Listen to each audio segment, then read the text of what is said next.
제17장 예술의 과학이라. 보아하니 당신은 행복을 얻기 위해 상당히 비싼 대가를 치른 셈이군요.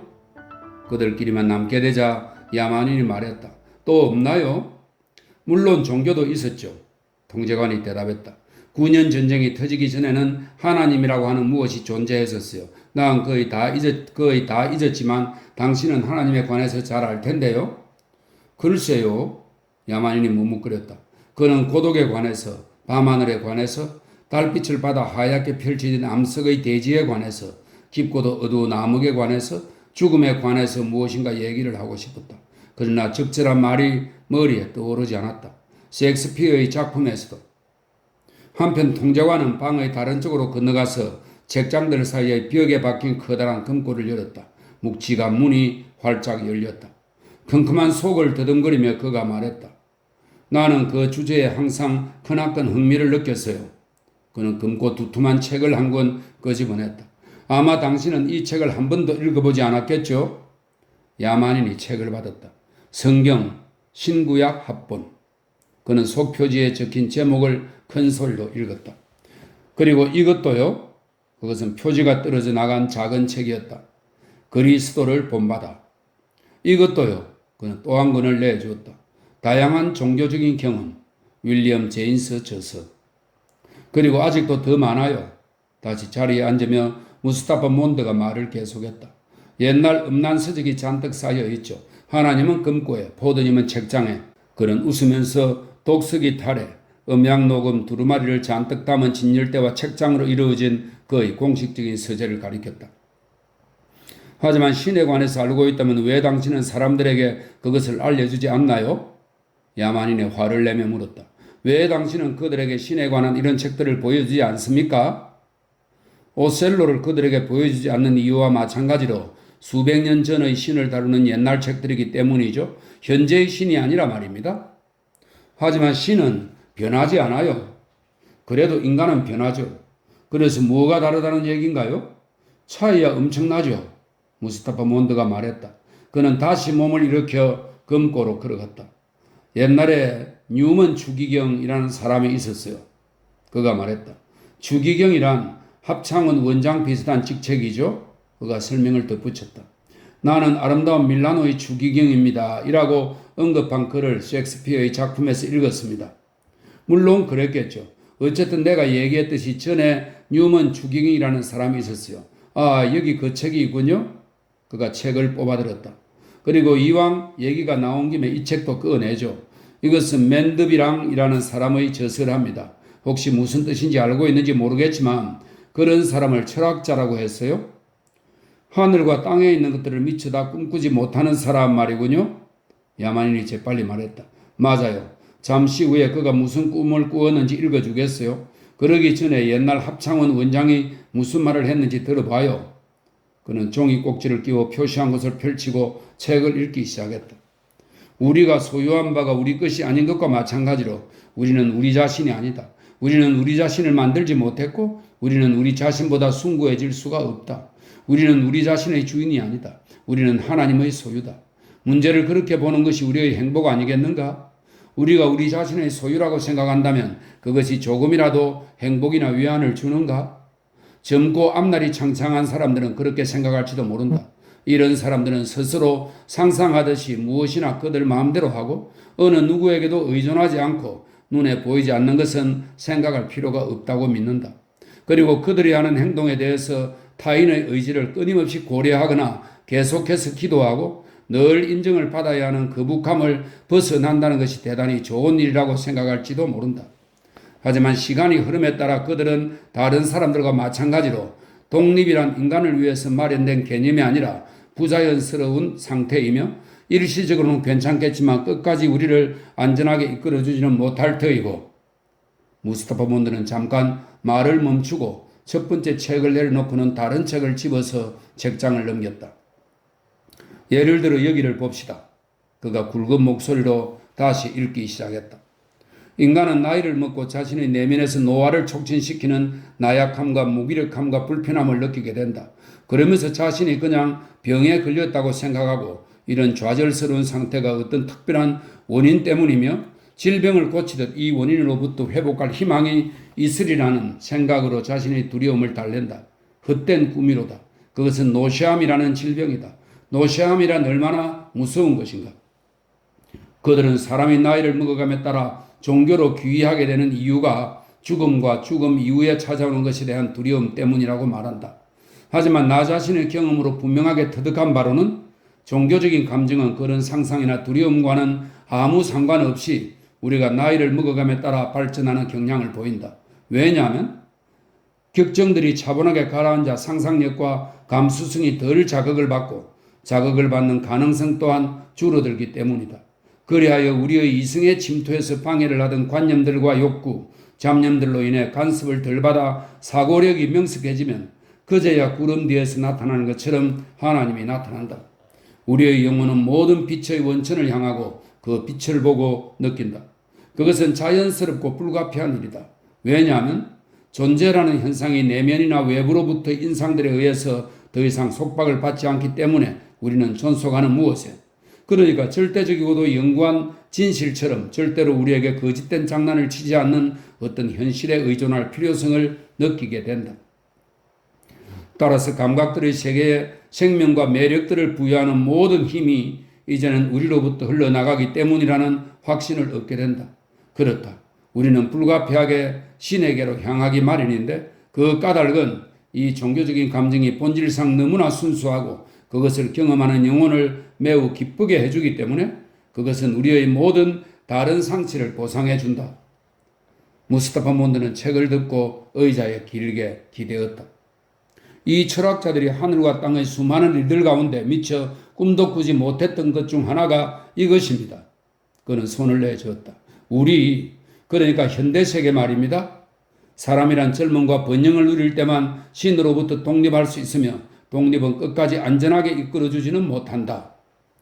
그런데 우린 지금 종말이 찾아오기 직전까지 젊음과 번영을 누릴 수가 있게 되었답니다. 그 다음에는 어떻게 될까요?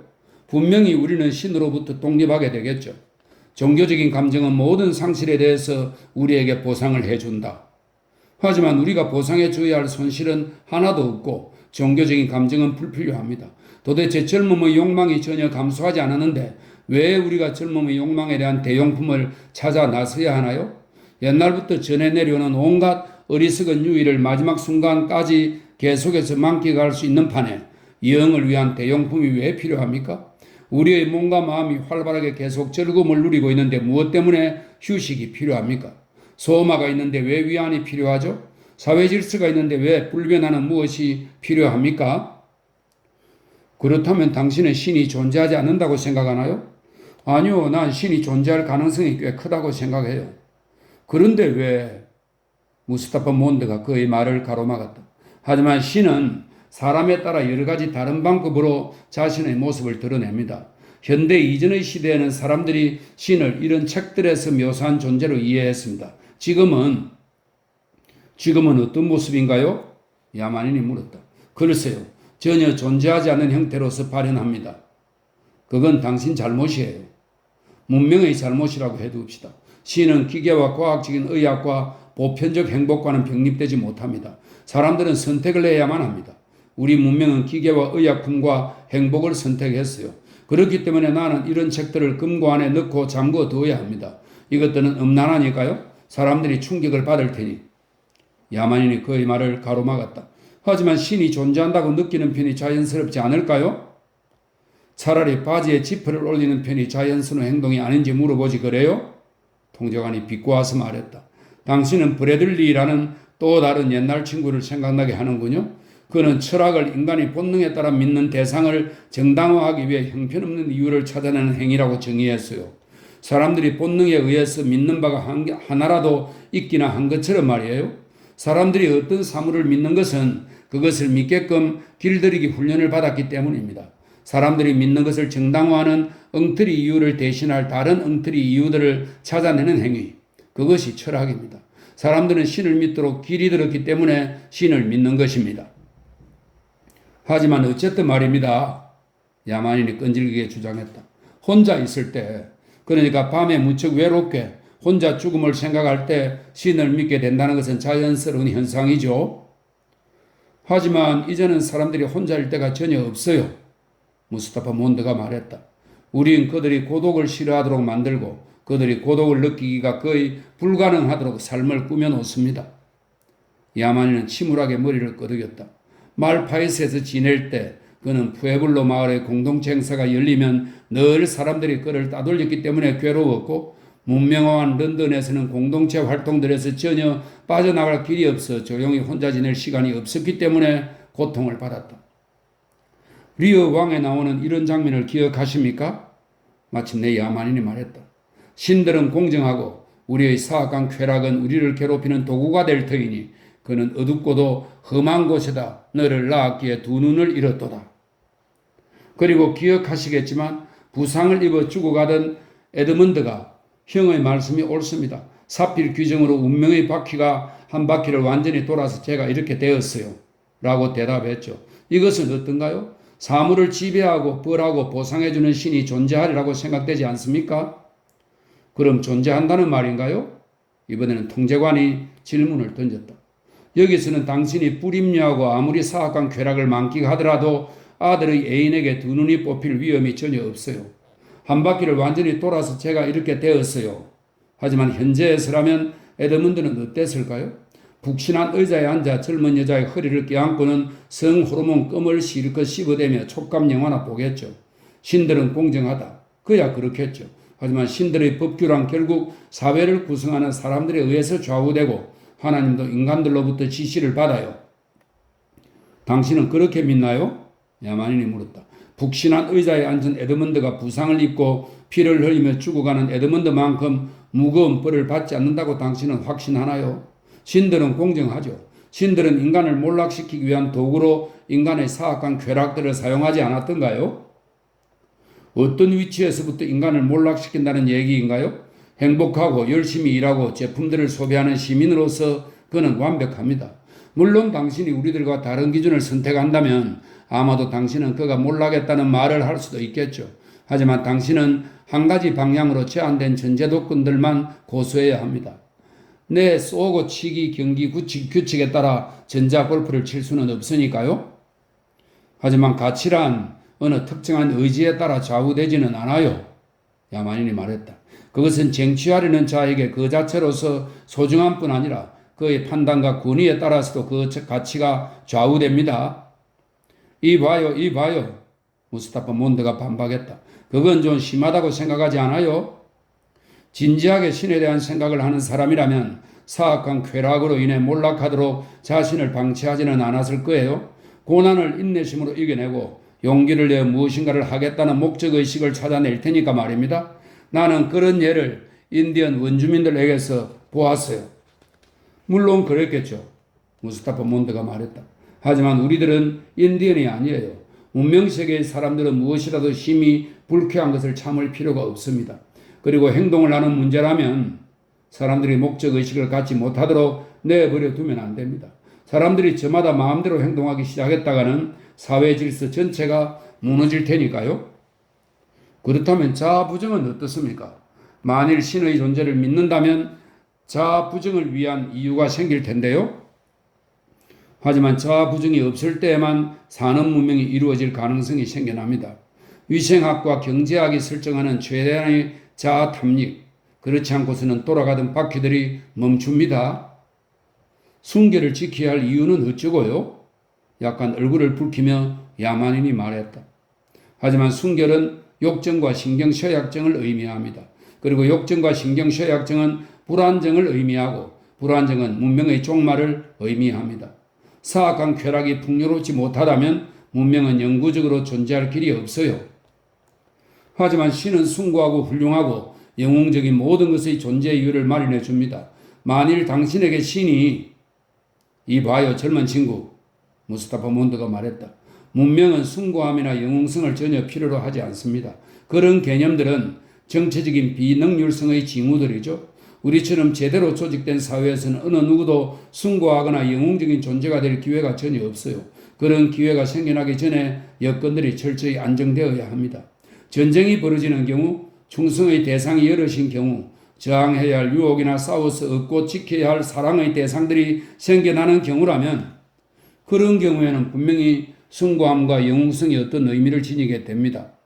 하지만 요즘에는 전쟁이 벌어지지 않아요. 가장 큰 걱정거리는 사람들이 어느 특정한 한 명을 너무 많이 사랑하지 않도록 방지하는 일이에요.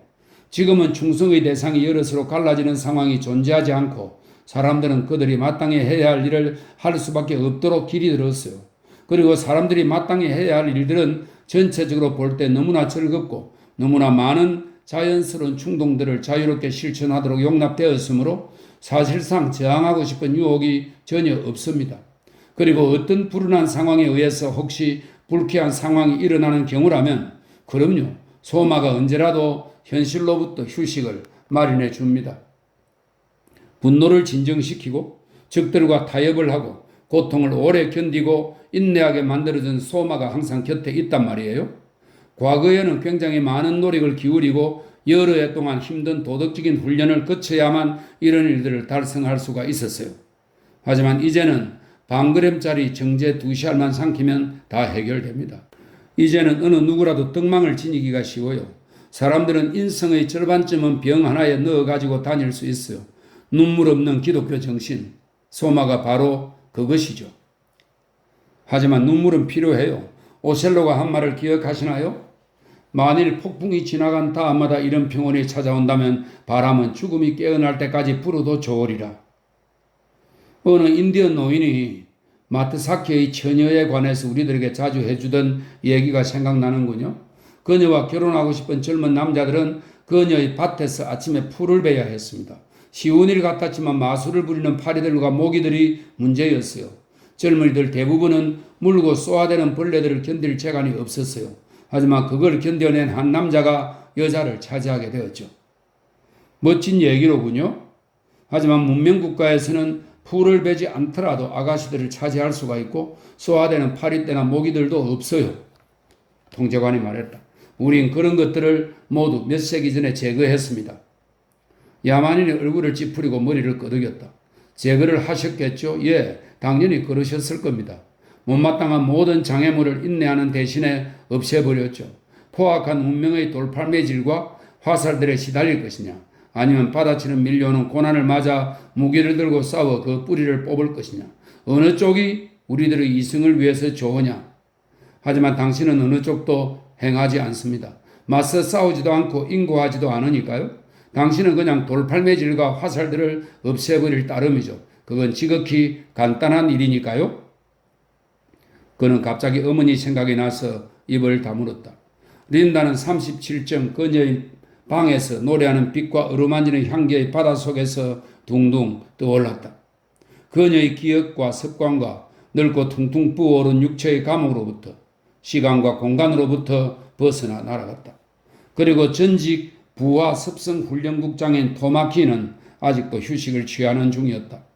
역겨운 어휘들과 조롱하는 웃음소리가 들려오지 않고 흉악한 얼굴들도 보이지 않고 그의 목에 감긴 축축하고 투실투실한 팔들의 감촉을 느끼지 않아도 되는 세계에서 굴욕과 고통을 벗어나 아름다운 세계에서 휴식을 취하는 중이었다. 당신에게 절실한 것은 모처럼 한 번씩이나마 흘리는 눈물입니다. 야만인이 말을 이었다.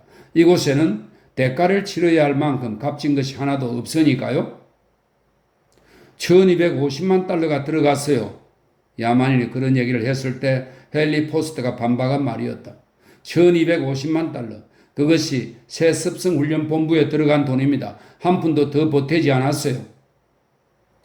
장래를 알 길이 없고 결국은 죽음을 맞아야 하는 모든 존재를 운명에 내맡기고 달걀 껍질 하나를 얻기 위해 죽음과 위험을 무릅쓰고 이런 자세는 무엇인가 심오한 의미가 있지 않을까요? 무스타파 몬드를 올려다보면서 그가 물었다. 신의 존재성이 물론 그런 각오를 설명하는 이유가 되기는 하겠지만 신은 차치하고서라도 말입니다. 위험하게 살아가는 삶이라면 무엇인가 특별한 의미가 있지 않을까요? 크나큰 의미가 있겠죠. 통제관이 대답했다. 남자들과 여자들은 때때로 그들의 부시인의 자극을 주어야만 합니다. 뭐라고요? 무슨 말인지 이해가 가지 않아서 야만인이 물었다. 그건 완벽한 건강을 위한 조건들 가운데 한 가지예요. 그렇기 때문에 우리들은 VPS 처리를 의무적인 과제로 정해놓았어요. VPS라고요? 격렬한 열정 대치 처리 요법이란 뜻이에요. 한 달에 한 번씩 정기적으로 받죠. 몸 전체에 아드레날린을 공급해 줍니다. 그건 생리학적으로 두려움과 분노에 대등한 작용을 해요. 어떤 불편함도 겪지 않으면서 데스데모나를 살해하거나 오셀로에게 살해를 당하는 상황과 똑같은 모든 활기 촉진 효과를 유도합니다. 하지만 난 불편한 편이 더 좋아요. 우린 그렇지 않아요.